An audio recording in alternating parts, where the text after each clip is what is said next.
there's a lot of influences on there. There's a lot of different people on there, a lot of different styles.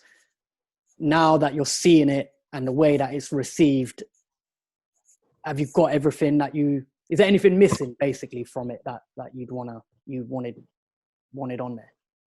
No, not really. No. I can't say that still, because then I'd feel incomplete, and I don't feel incomplete when it comes to this album. I feel like this album done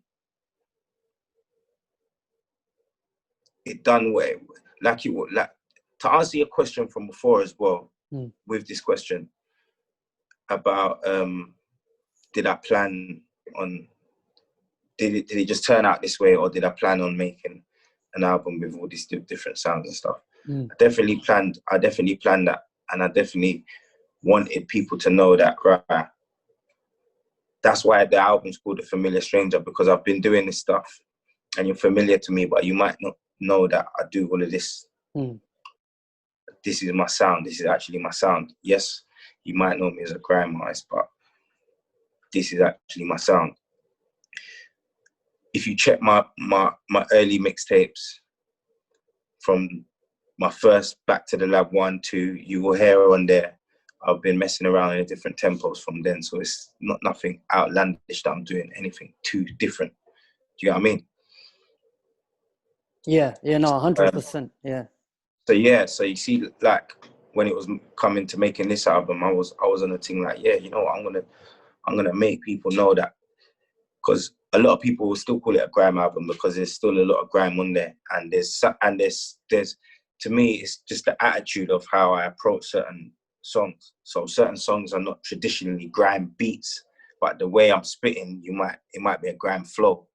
Do you get what I mean? So people will just say it's grime. Just like if you hear a song that has certain hi-hats, like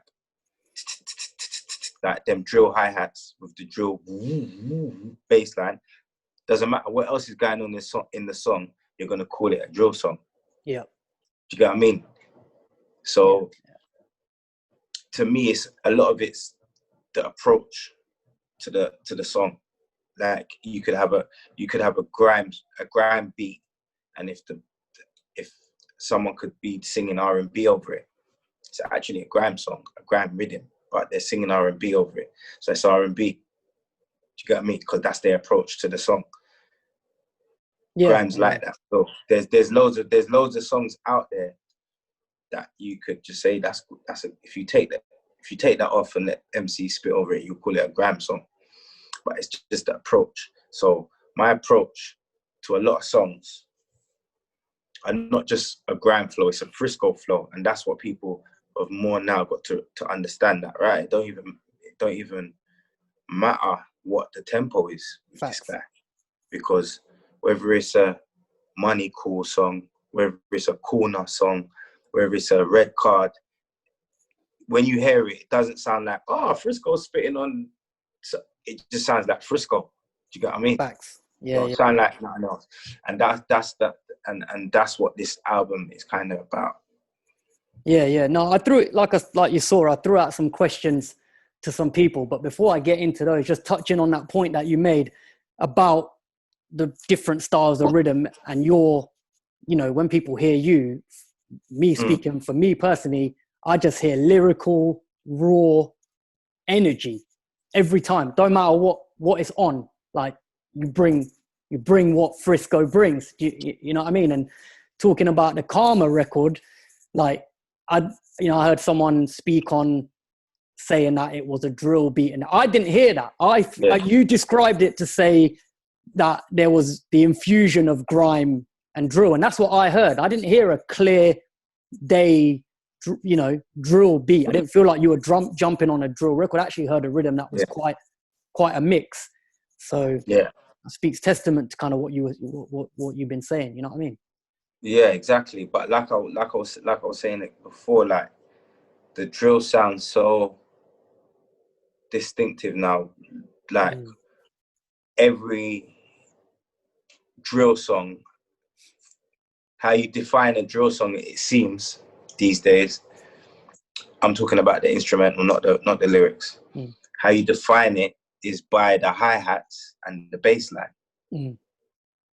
The gliding, wobbly bass line and the hi-hats.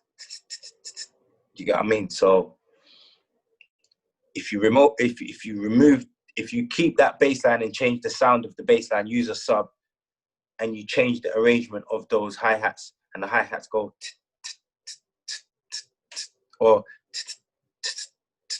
whatever arrangement, then it's not a drill song no more. I hear that. And that's how mad it is. That and that's why people will say Karma is a drill song. It's a drill song. And I understand it as well. I understand why people would say that, but in actuality it's a fusion of drill and grime. Yeah, 100%.